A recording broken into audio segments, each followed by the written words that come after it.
Okay, I am a day late for my weekly video, so I'm going to make it up to you. I've been working very hard on the Gail series, and I'm currently working on a story called The Battle of the Gods. As I've been working on the Gail series, I have realized that I keep coming back, because I have to deal with Satan and what he's been accusing me of. I keep coming back to the time when God almost lightning bolted me for showing him disrespect. And so I decided, okay, since Satan keeps going to God the Father and keeps reminding God of the things that I did that made him so angry he would have been willing to lightning bolt me out, I said, let's go ahead and deal with the sins that I had that almost caused my permanent extermination. So I've basically written a whole story about it. And this is going to be a big story. Satan is a clever liar. And rather than just go on and on and on, because I've been working so hard on this story, and I'm a good writer and have done a very good job of putting in writing what... I'm still trying to get to bed on time. Yesterday I ended up cooking, and then I'm still trying to go out and keep my chakras fresh. So between exploring new places, going out, taking the bus, cooking, like yesterday I spent like 3 hours making dinner, but it was delicious. And then I'm going to try to make a new pizza dish. My printer went kaput, so I walked to the library to use their printer. But anyways, I'm going to go ahead and read you some excerpts. This is still a work in progress, so this could change before it's final. The Gail series, working on the Gail series, has really given me a lot of clarity about a lot of the mistakes that I've made and how to correct them. It always pays to obey Jesus, okay? He's the one who wanted me to work on the Gail series, and he apparently knew that as a result of working on the Gail series that I would get clarity over some of the mistakes I've made. And that's exactly what's happened. As a result of the clarity that I've gotten, I have really given myself wisdom about how to prevent Gail shield failure. A lot of the Gail shield failure came about because of my obsessions. We pretty much knew obsessions were causing the Gail shield failure, but what we did not know was what was causing the obsessions. And I'm really starting to get a handle on that.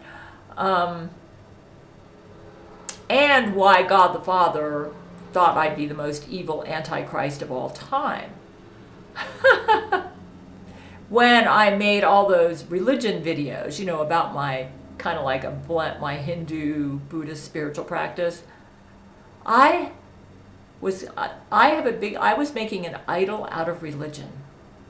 I have a real tendency to make idols out of religion, the Bible, Jesus, even Brent, anybody that I greatly admire or anything I greatly admire. I have a tendency to make an idol out of it. But what I'm going to do now is since I did such a good job, or since I'm doing such a good job with my story explaining the sin of idolatry, I'm going to go ahead and start reading what I wrote. Now, understand this story is called The Battle of the Gods. It is not final, but I have been working the beginning. What I'm doing right now with this particular story is I'm setting up the theme. The theme is to understand why the sin of idolatry is a very dangerous sin. And so I'm setting up the beginning to establish to you exactly what is the sin of idolatry. Because I actually went online to see if anybody said anything good about idolatry. Nobody really gets this sin. And I think that's one of the reasons we have such a problem with it. Nobody really gets it. You may say, how come you get it? Maybe it's because I've got an emotional IQ that's close to 10,000. Maybe that's it. I don't know. But I seem to get it better than most people do. So I'm going to share with you the wisdom that I've been getting. And a lot of this is happening as I've been working on the Gail series. Working on the Gail series has given me a lot of clarity. So I'm going to go ahead and read what I wrote here. This is the beginning to my Gail series, Story Battle of the Gods. The human race has a propensity for the sin of idolatry. The reason we commit the sin of idolatry is our need to feel adequate. We overcompensate for our feelings of inadequacy and lose ourselves into our idols. The less we believe in our inner core of goodness, the more we feed the sin of idolatry and lose ourselves into our idol to feel better about our so-called inadequacies. We do things that normally would make us feel very bad because, hey, it's for our idol, and for our idol anything goes. This could mean sacrificing our children on the altar to our God, or murdering in the name of our gods, etc. The sin of idolatry played a significant role in the murder of the 72 million on August 2022, when Gail gave out her foolish and wicked order to take out all the hospitals and news organizations because she fell for a Jesuit prank, because Gail's subordinates felt that Gail was a goddess and therefore infallible, right? So Gail's military jumped to her every command, including evil commands, because, hey, your idol is incapable of evil, right? By treating Gail like an idol, her subordinates felt better about themselves, so they made an idol of her. If they had simply made Gail aware that she was the victim of a Jesuit prank, she would have rescinded her wicked order in a second. But if your idol can make no mistakes, and you are justified to do anything to serve your idol, you don't bother to think too deeply about the consequences of your actions, not if you're serving your idol. Gail, too, has a special problem with the sin of idolatry, raised by a narcissist mother who drummed into her day in and day out that she was a selfish, no-good girl growing up. Gail's sin of idolatry almost caused Jesus to lose his eternal life. What humans don't realize is that the sin of idolatry is actually devil worship, because our object of veneration is a demon or Satan himself, planted in our mind as a false or incorrect vision of who that person is. You see, idolatry creates an incorrect view of our hero, which we create to feel better about ourselves. When fear and doubt obsess us, especially about who we are, we feed the very forces that Satan started when he rebelled against God. Fear and doubt, especially about our deep inner core of goodness cause the sin of idolatry.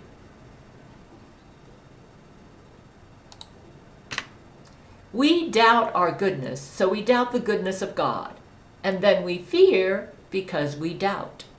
So we conclude God failed because he made us inadequate, giving us a need to feel adequate. So we lose ourselves into our idol, and then we commit the sin of idolatry.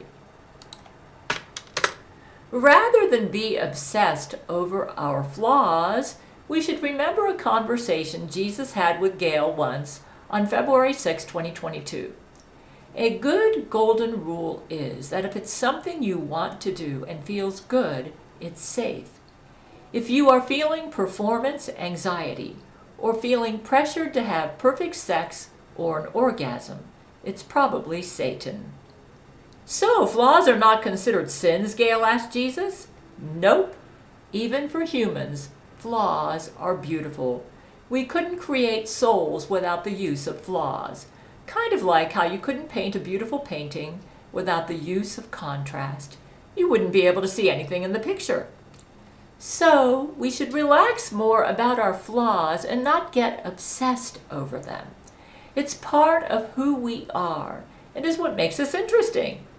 We must remember that the sin of idolatry can disguise itself as something very worthy when the object of our adoration appears very worthy, like Jesus. The sin of idolatry becomes deadly when we ascribe to our idol our own failings or imbalances, thus transforming our failings or imbalances into virtues or perfection. And then, because of that, fail to see our idol with a sane mind. Once our idol becomes perfect or infallible in our minds, we feel we are then justified to do anything to serve that idol.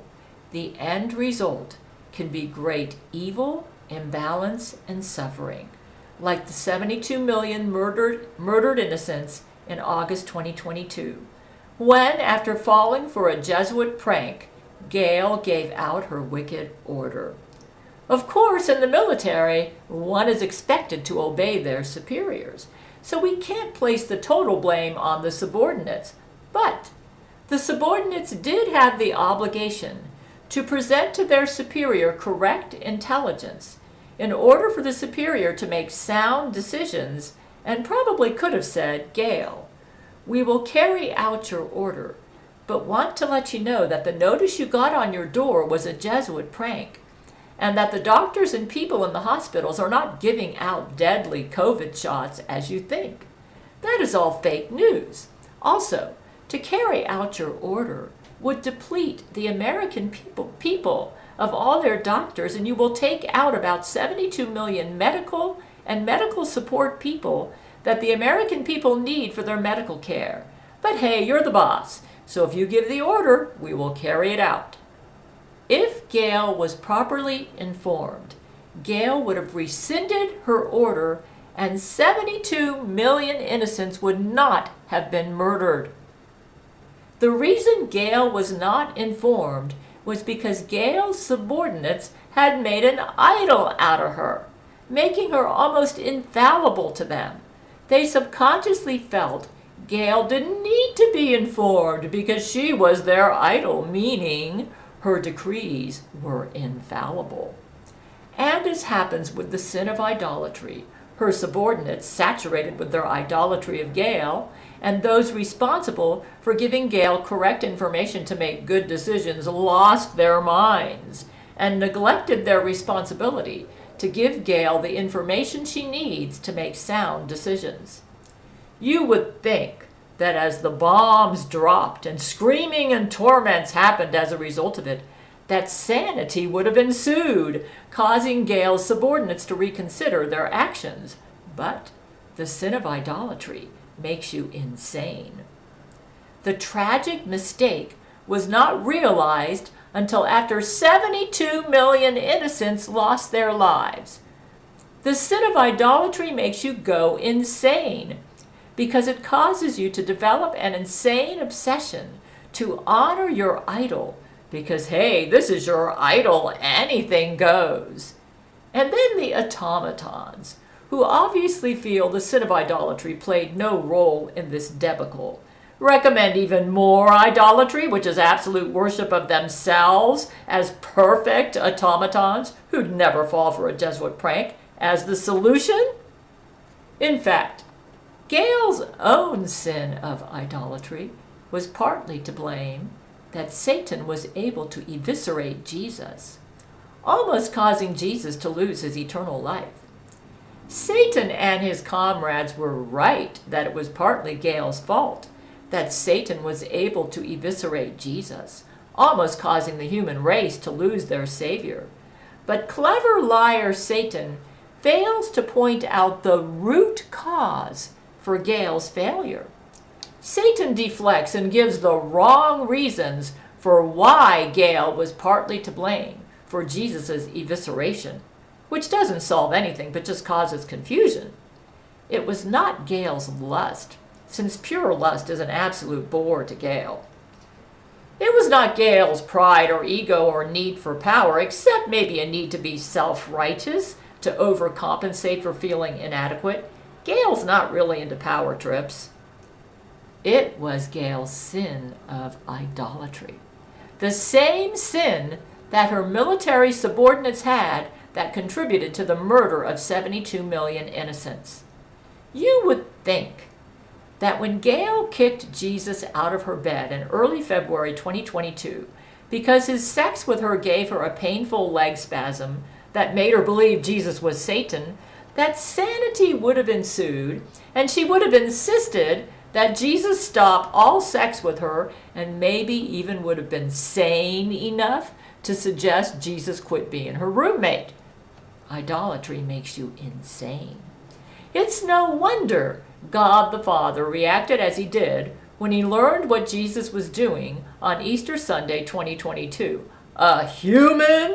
God's confusion deepened, and he became mortified as he stared at his son. And you're having sex with it?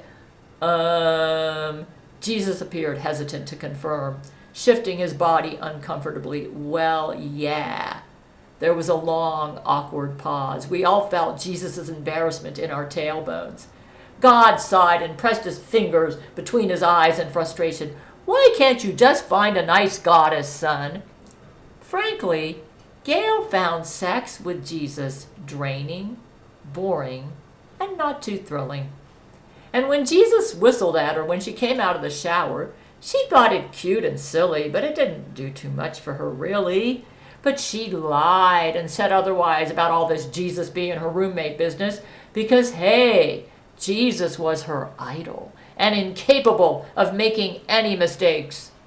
The only part of her sex with Jesus that she truly found thrilling was an aurora borealis experience where Jesus opened up his heart to her, kind of like a super chakra experience of peace and vast love that she had with him. And that could have just as easily been accomplished without any sex. It could have just been part of an awesome prayer time. She could have said to her idol Jesus in February 2022, after she realized it was Jesus and not Satan she had kicked out of bed, "Hey Jesus, I really don't need sex with you to honor you. So if your objective is to get honor from me, maybe I can honor you some other way. In fact, is it really necessary for you to be my roommate? Is sex with me what you're all about? How about we go into the millennium some other way that is less strenuous of my time and more enjoyable for my sexual energy? I always thought when you married your church bride it was some higher dimensional lovemaking, not you literally having sex with humans. This seems kind of crazy, don't you think?" You see, Gail found sex with Jesus boring and draining, but felt it sacrilegious to admit it. 3 hours to get an orgasm for Gail with Jesus? You see, the sin of idolatry makes you go mad. Why in the world was Gail having sex she didn't enjoy? And why did Gail lie about it and say she enjoyed it when she didn't? True, she enjoyed the aurora borealis connection and deeper friendship which she thought she experienced with Jesus as a result of having sex with him, when in fact the actual sex with Jesus she did not enjoy. Actual sex with Jesus was so draining that she requested Jesus give her a week off from it. And ironically, it was in her off week that Satan almost eviscerated Jesus. Jesus was a gentleman and would have honored Gail if she requested him to stop sex with her. In fact, after Gail kicked Jesus out of bed and then ended up making love to Satan to make it up to him, Jesus suggested that perhaps it might be good to stop sex with her until the millennial reign. But Gail didn't tell Jesus her true feelings about how she felt about sex with him because she didn't want to commit sacrilege with her idol. Not that Gail felt polyamory or polyamorous style sex sinful, but to have sex you find boring or abhorrent just because you want to honor an idol is insane. Now, if Gail had told Jesus how she really felt, which she would have if Jesus was not Gail's idol, in all likelihood, Jesus would have moved out of Gail's apartment, he would have stopped his sex with Gail, and perhaps would have decided to treat the church bride as a metaphorical concept rather than as a literal bride he would have sex with. And Satan would not have been able to eviscerate Jesus, almost causing us to lose our Savior. But hey, even though it was taking Gail on average 3 hours to get an orgasm with Jesus and was frankly not enjoying the sex too much with him. She lied to herself and to Jesus and said sex with Jesus was the greatest thing on the planet because, hey, you'd do anything for your idol, right? Jesus, too, was not being true to himself when he had sex with Gail. He admitted to Gail later that he was using Gail as a goddess Lakshmi sex dummy, and that his sexual interactions with Gail were pure lust.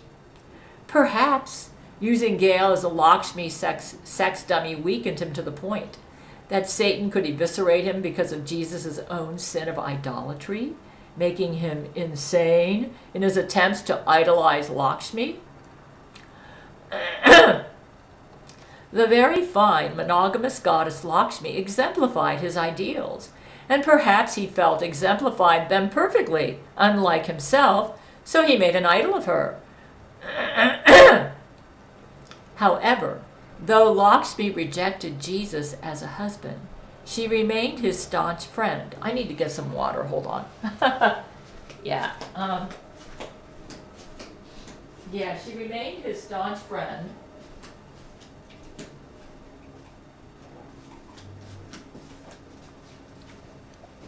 Even risking her own life to defend him at the battle of the gods.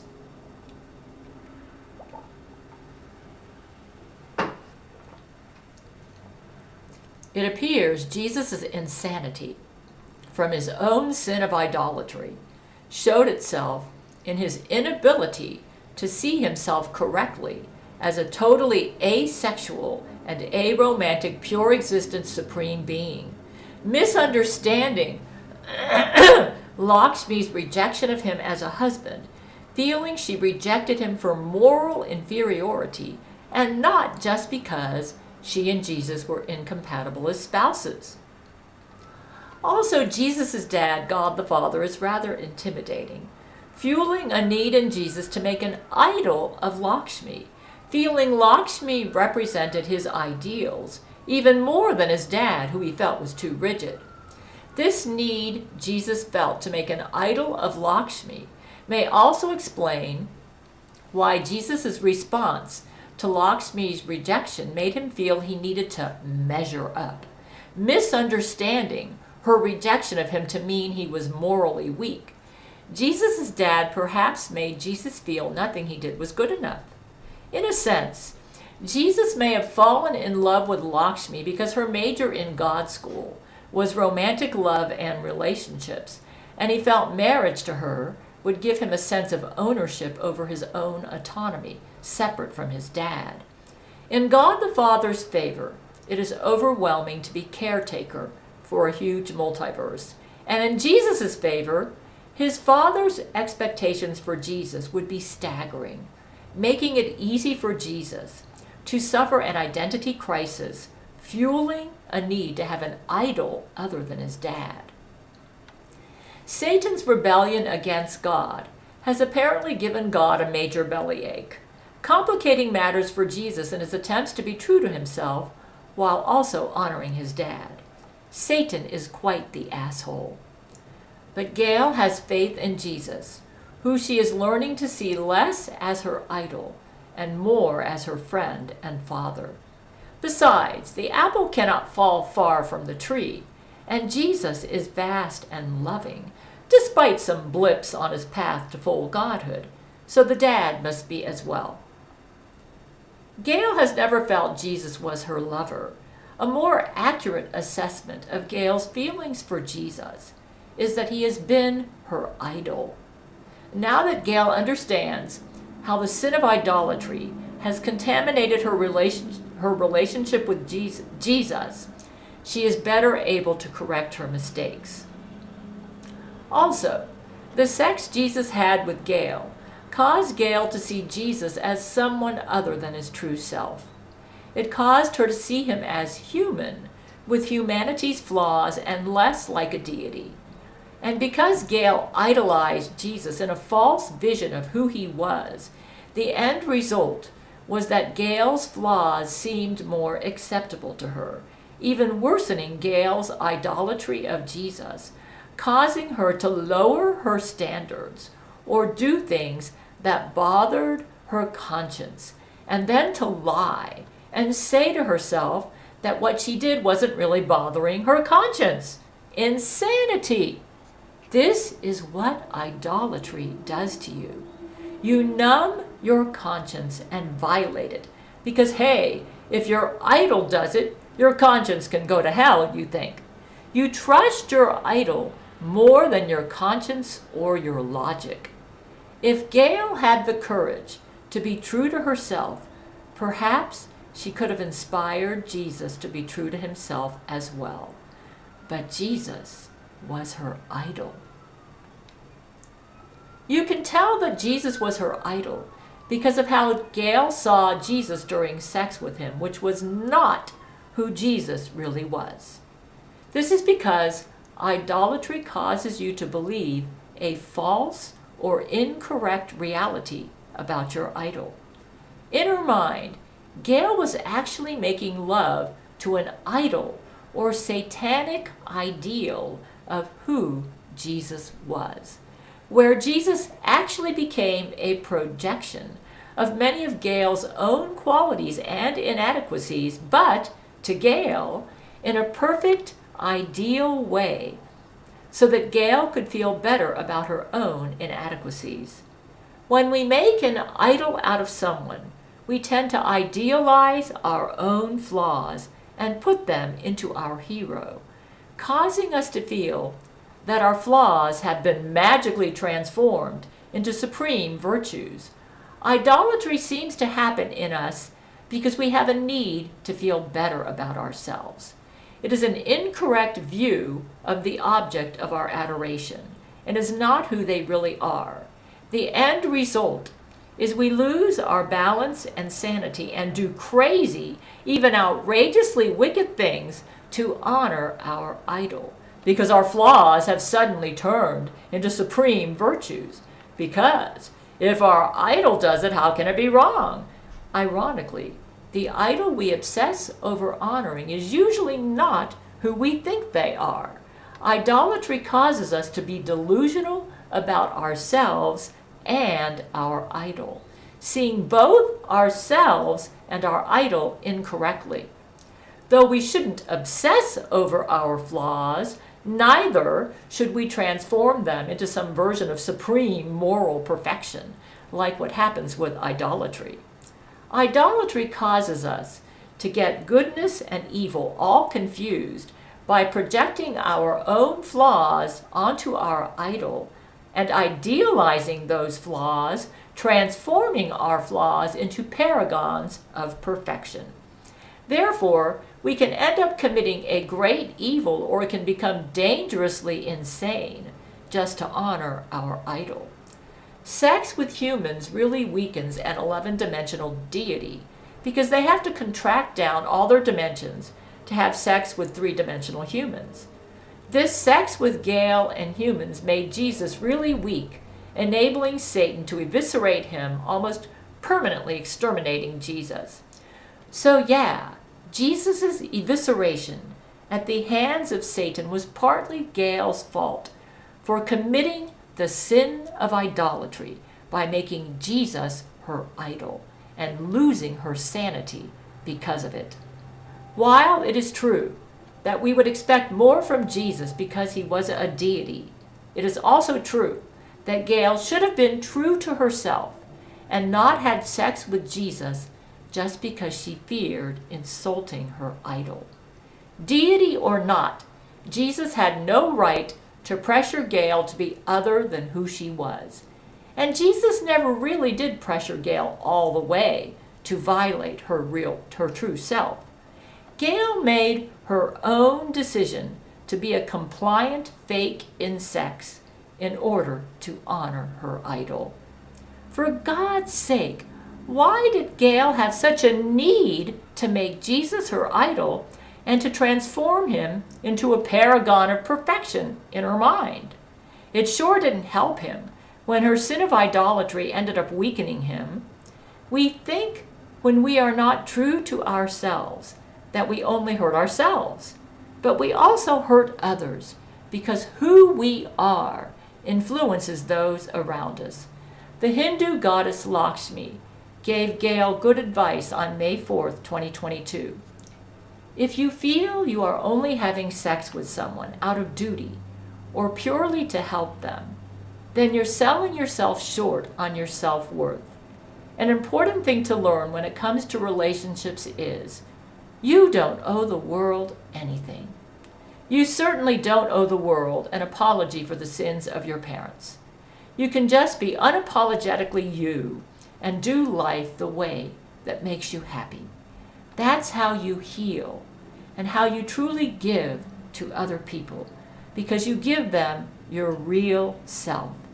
You also don't sell yourself short by thinking that you're only worth what you can give or what degree you can please others.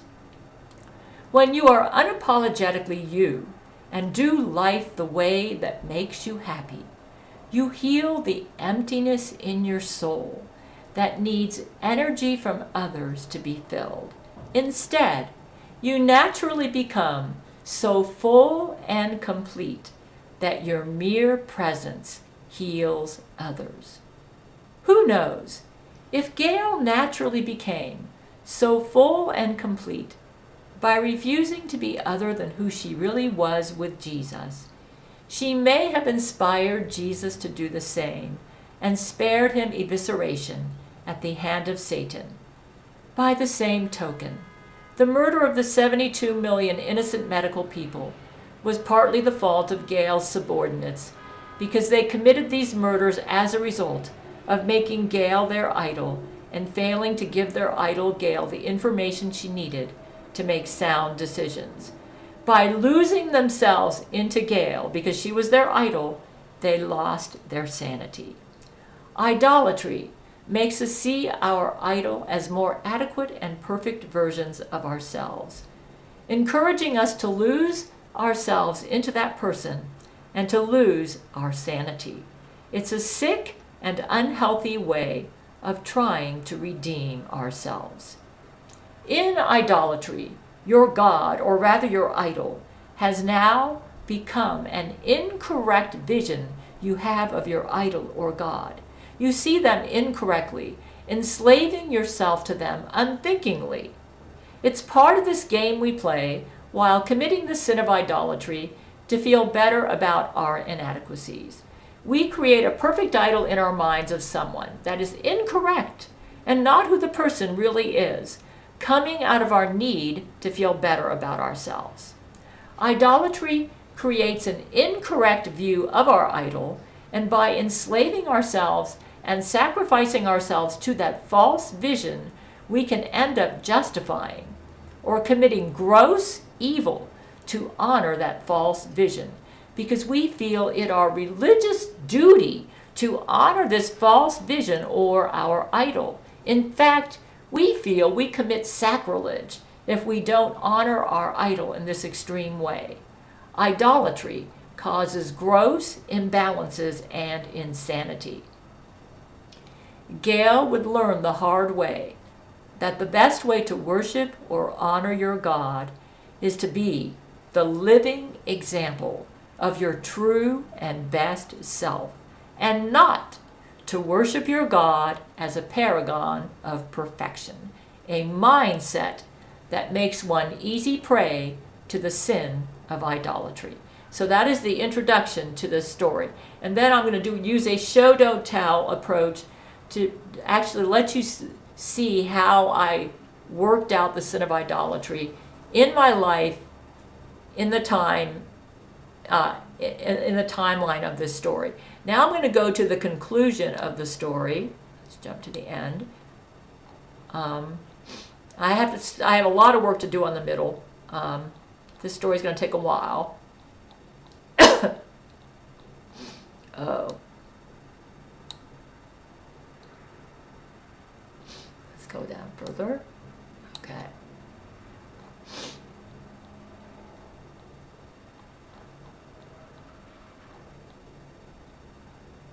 Okay, here are the conclusions that I drew after writing this story. I had it in first draft form, but I've got to go there, and it's a transcript right now, and I need to fix all that. Okay. All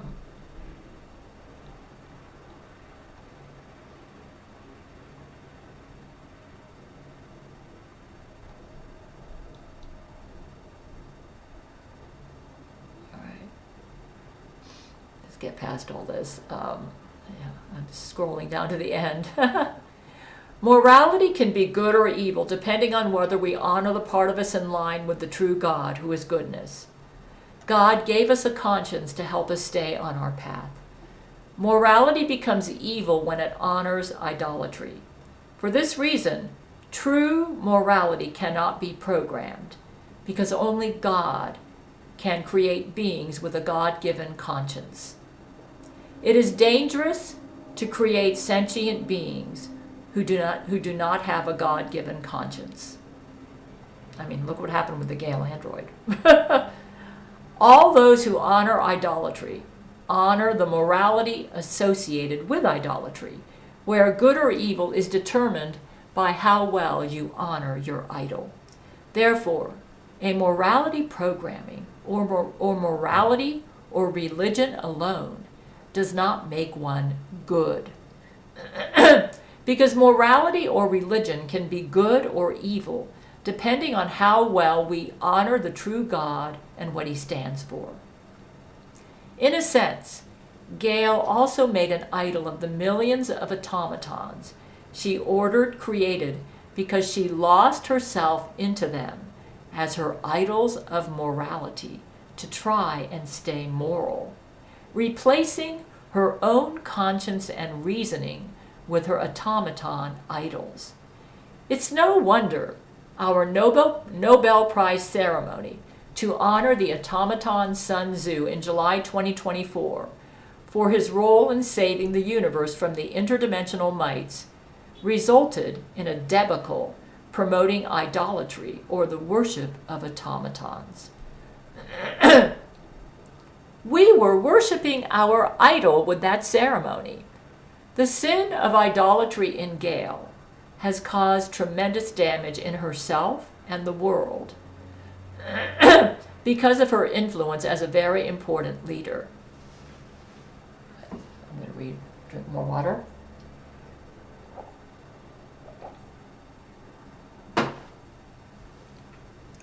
Only those with a God-given conscience can honor true morality. True morality or goodness cannot be programmed. Therefore, it is very dangerous for anyone besides God to create sentient beings whose only conscience is a morality programming, because a God-given conscience cannot be programmed.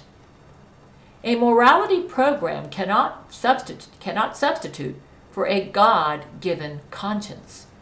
You see, a morality programming or religion can be good or evil.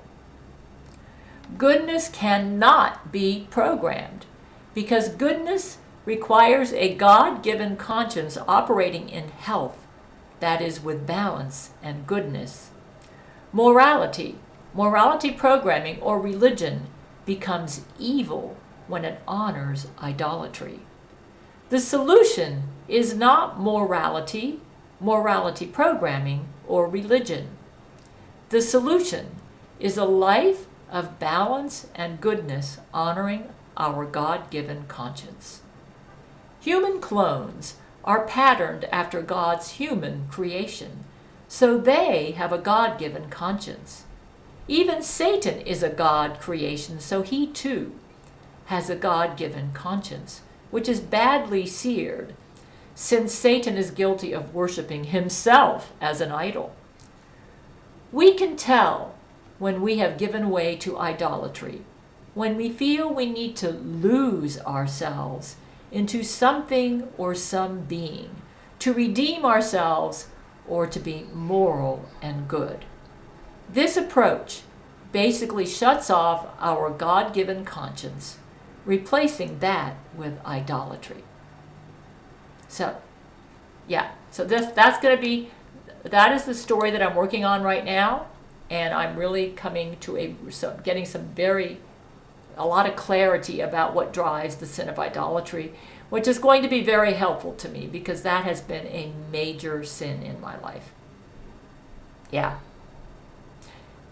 It's a big problem with me. Yeah. So anyways, here's my YouTube video for this week.